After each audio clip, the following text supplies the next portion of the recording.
qasab waxay noqon doontaa inaanu ku dagaalano wallahi inuu dhiig ku dhiciyo billaah haday arintaasi aad hore uga soo jawaabeydo ugu dhaqso badan la dadkiga celin weydid dhulka inuu siciido dhulkaaga baabi oo hantidaada baabi oo adigaanu ku beegsano wax ka dhimanayana waxba kama dhimanayne haddii arintaas sida ugu xishmada badan aad uga guntoon weydo saa ceeb isaga fogeynaysa aad uga guntoon weydo tallaabadaanu qaadanaa waa mid anaga naga taala waxaan godobtiisu hadhin gar aad leedahay og yahay ninkaaga masuulgay gole mudan muuse waxaan ku leenahay meeshayada waad ogtahay godobtaasi waa tu ku taalo ka hadhayn dad beelaha kala ah oo ka cabanaya magacyana kuugu bixiyay seesas iyo dul bini aadam adi maxaa sees iyo dul bini aadam horta ku dul dhigay ka garnaqeeda madaxweyne dhowr jeer baa lagugu yimid kayga adaa qaatay cid kale ma qaadan adaa qaatay adaana ku leenay madaxweyne dhulkayga noo socali annaga nin naga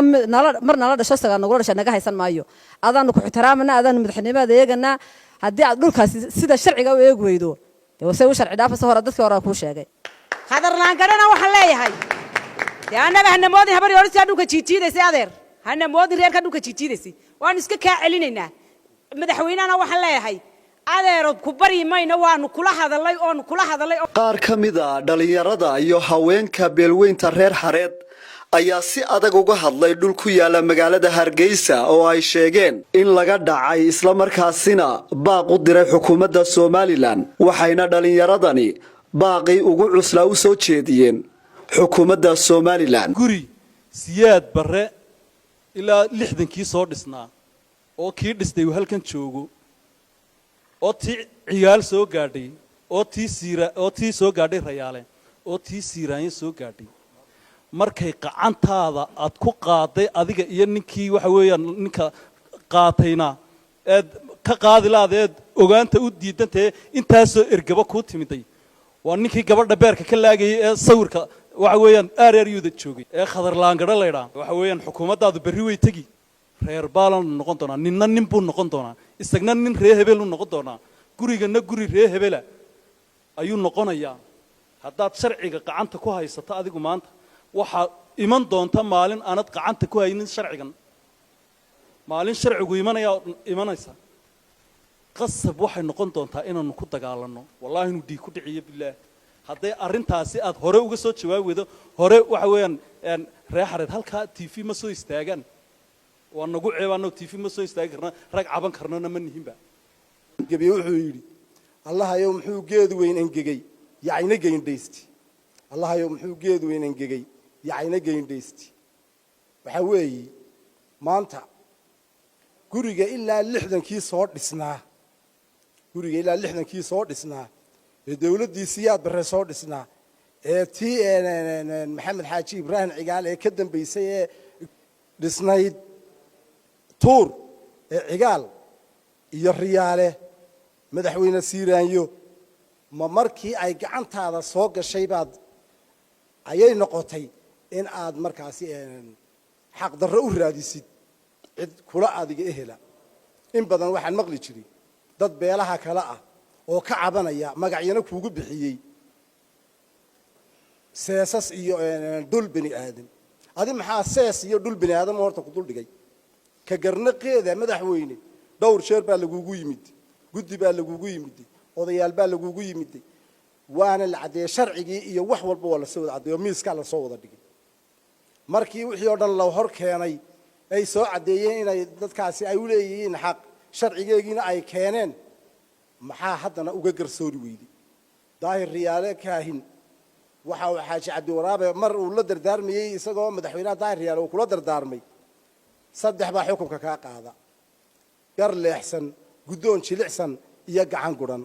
gar leexsan baan maanta kugu haynaa oo guddoon leexsan baan kugu haynaa gacantaasi anagu dad u baahan ba ma yihiin anagu dawladda hor istaaga ma yihiin intaaba waa lagu hayaa waxaan mar labaad iyo mar saddexaad ba dalbanayna haddii dhulkaasi ka maanta xataa laga iibiyey ee ognahay uu qadarlaangada ka iibiyey ee shalay toole dumarkii iyo maxastii laaglaagayeen arkaynay dadkii mudaharaadayay si salmiga u mudaharaadayay laaglaagayay haddaad ugu abaal gudday dhulkayga inaad u qaadi maysid dhicina maysa taas wixii rag yeeli jiray baanu ka yeelaynaa arrintaas waananu iskaga imanaynaa waananu ka tashanaynaa halkan u soo istaagni dhaca hantida dhuleed ee Hargeysa bartankeedii ku taala ee ilaa dawladdii aadan cadde halkaa ku taallay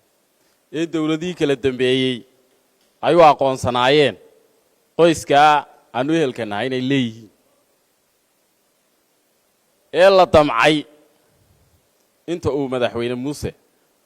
xukuumadda Muuse uu dalka gadwadayn ka yahay la damcay cid kastoo ay qusayso waxaan halkan fariin uga diranaa nin iyo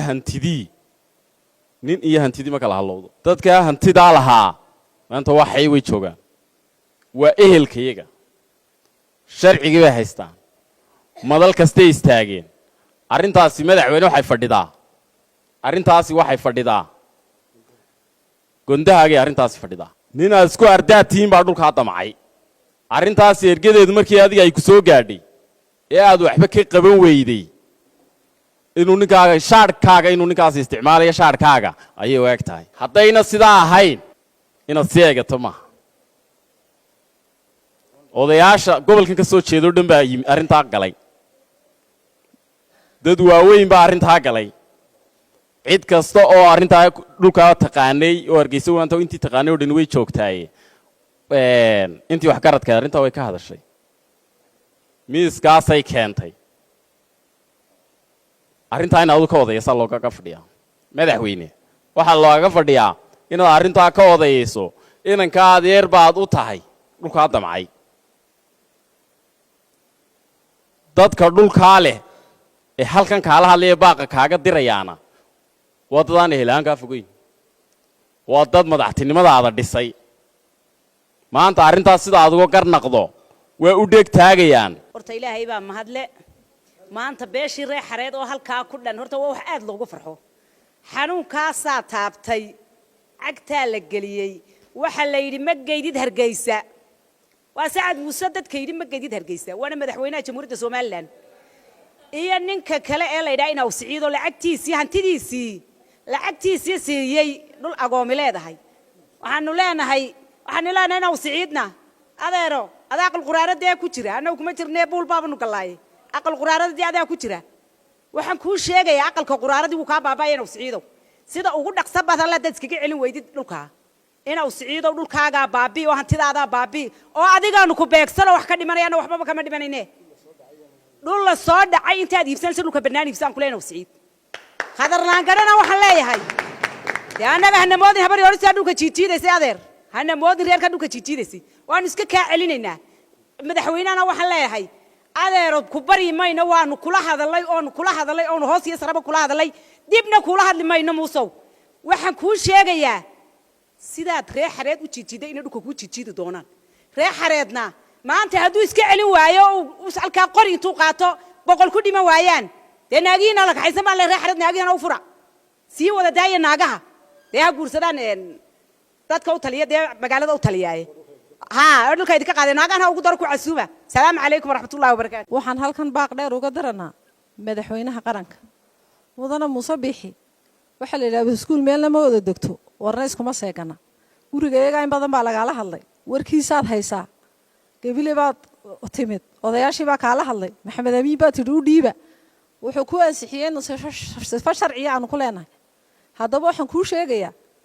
5 sannadood aad 7 sannadood aad joogto laba mooyana 5 kale aad meeshaasi ku afduuban tahay maalintana lagu yimaado dhulka reer xareed haysan maayo waxna kama soo saarin imiga waxaan kuu sheegayaa oo beesha reer xareedna igala midaysan tahay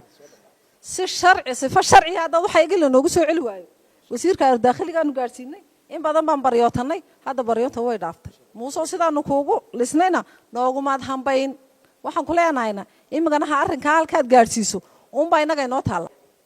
waxaan godobtiisu harin gar aad leedahay og yahay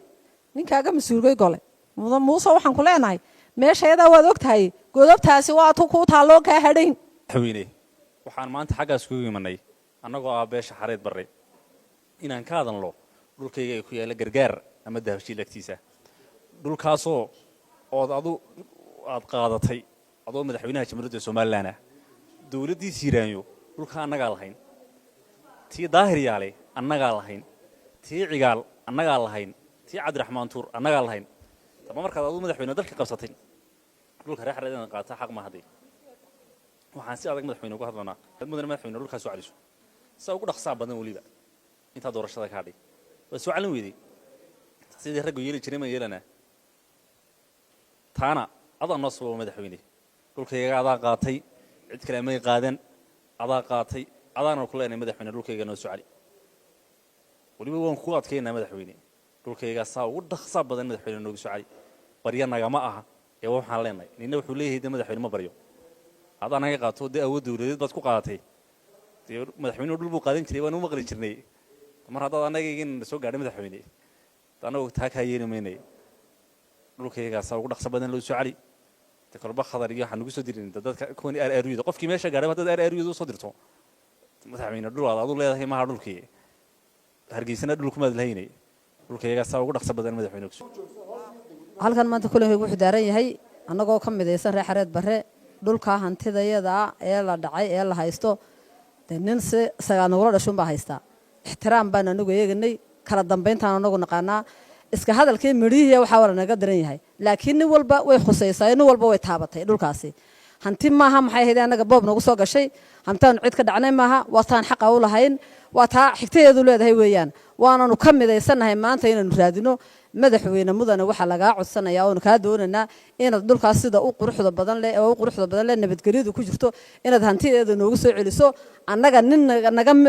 mar nala dhasho sagaa nagula dhasha naga haysan maayo adaanu ku ixtiraamana adaanu madaxnimada eeganaa haddii aad dhulkaasi sida sharciga u eegi weydo dee wase u sharci dhaafasa hore dadkii hore kuu sheegay kor baanu kuu qaadna kor noo qaad oo xaqa iyo xuquuqda reer xareed kugu leeyihiin garo